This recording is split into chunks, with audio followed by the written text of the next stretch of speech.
North Korea, formerly known as the Democratic People's Republic of Korea, DPRK, exists in a geopolitical space unlike any other nation. It is a state defined by extreme isolation, rigid adherence to a self-devised political theology, and the absolute power of a single family dynasty that has ruled since 1948. While official information is scarce and heavily filtered, a synthesis of defector accounts, satellite imagery, and rare journalistic visits reveals a society structured around paradox and control. These facts are not merely trivia.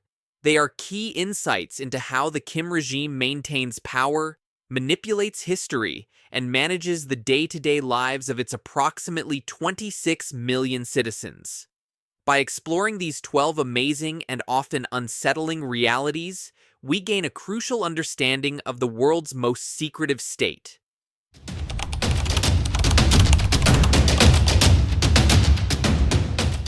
The foundational principle of North Korean ideology, yuchi, self-reliance, is built directly into their chronology. Rather than adopting the globally recognized Gregorian calendar, the DPRK operates on the yuchi calendar. This system reset the historical timeline to begin on April 15, 1912, the birth date of the nation's founder, Kim Il-sung, which is designated as Jusha 1. Consequently, the current year is decades behind the global standard, e.g. 2025 is Jusha 114. This symbolic act elevates the Kims above all other historical figures, effectively rewriting history to make the founder the central anchor of time itself. Every official document, newspaper, and calendar in the country carries this date, constantly reinforcing the primacy of the Kim dynasty.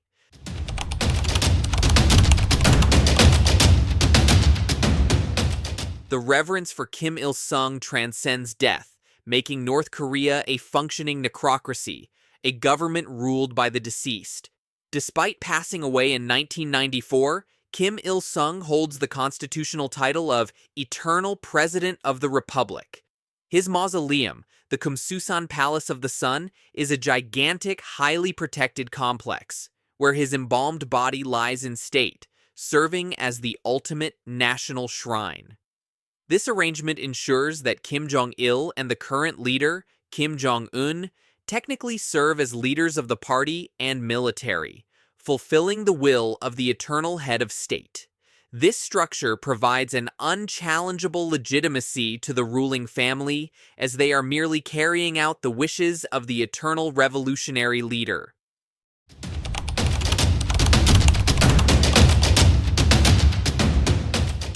The enforcement of absolute political loyalty is maintained through one of the most draconian legal measures in the world, the 3 generations of punishment rule. This policy dictates that when an individual commits a serious political crime, such as dissent, criticizing the leadership, or attempting to flee the country, the punishment is applied not only to the perpetrator, but also to their immediate family, their parents, and their children.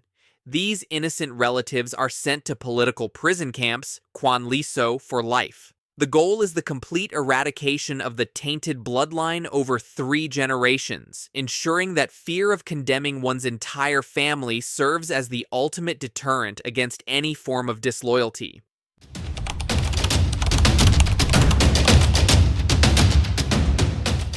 The state's desire for homogeneity and control extends to the most personal aspects of daily life. At various times, reports have indicated that the government has issued guidelines or posters restricting citizens to a limited menu of approved hairstyles, typically fewer than 30 options total for men and women. These regulations are not arbitrary fashion advice. They are a measure to prevent the influx of decadent foreign or Western influence and ensure that all citizens conform to a neat, politically correct aesthetic. Deviation from these standards can be scrutinized by state surveillance or civilian watch groups.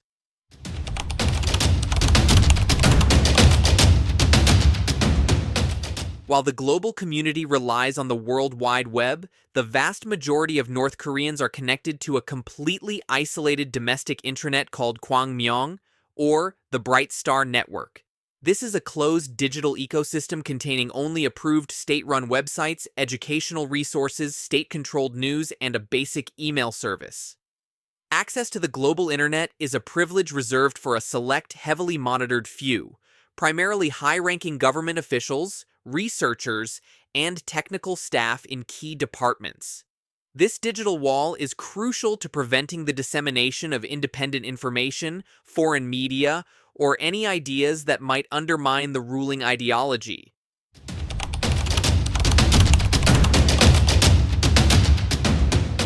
North Korea frequently seeks to showcase its organizational power and national spirit through monumental public works and events. The Runggrado 1st of May Stadium in Pyongyang is a prime example. With an estimated seating capacity of 150,000, it is the largest stadium in the world by capacity. Its primary function is hosting the Arirang Mass Games, a staggering display where hundreds of thousands of performers, dancers, gymnasts, and card-flipping artists execute synchronized routines with flawless, terrifying precision. This venue serves as the perfect backdrop for demonstrating the collective discipline and loyalty of the North Korean masses to their leaders.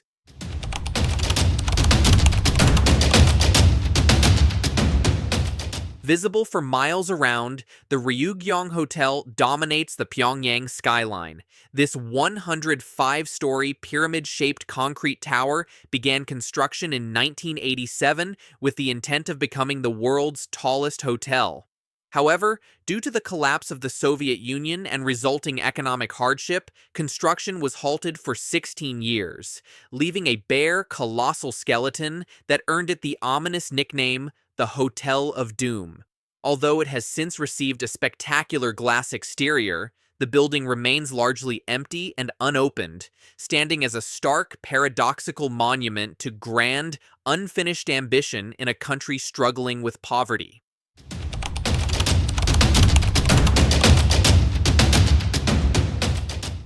The Demilitarized Zone, DMZ, the buffer strip dividing North and South Korea, is a misnomer. At 250 kilometers long and 4 kilometers wide, it is the most heavily fortified border on Earth. The area is saturated with landmines, layered with electric fences, lined with anti-tank barriers, and guarded by well over 1 million soldiers poised on both sides. This seemingly peaceful forested no-man's land represents the final dangerous frontier of the Cold War, where the constant threat of military confrontation is an ever-present reality.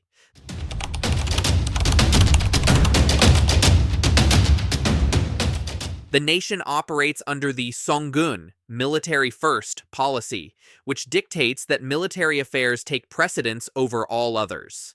As a result, North Korea maintains one of the largest standing armies in the world, relative to its small population. The active duty military force is estimated to be over 1.2 million, and when reserves and paramilitary units are included, the number of citizens involved in military or security services rises dramatically. This massive commitment of manpower, which includes nearly 5% of the total population in uniform, reflects the regime's singular focus on defense against external threats and the maintenance of internal security.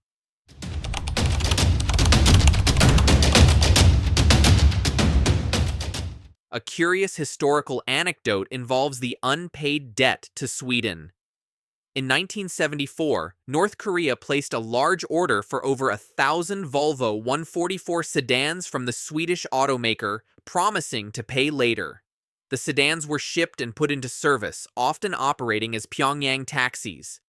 However, the payment never materialized.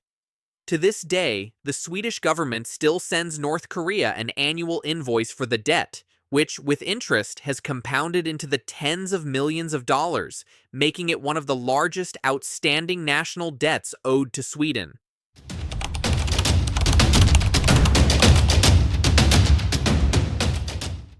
Despite presiding over one of the most restricted information environments in the world, the late leader Kim Jong-il was a notorious and dedicated cinephile. He reportedly amassed a private collection of over 20,000 films, including virtually every major Hollywood production, James Bond films, and action movies.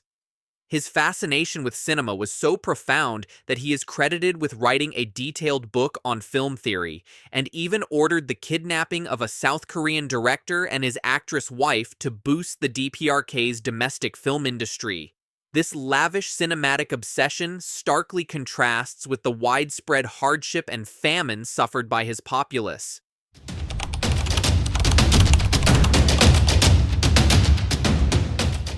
In its quest for technological prowess and national pride, North Korea established its own official space agency to manage its satellite and missile launch programs.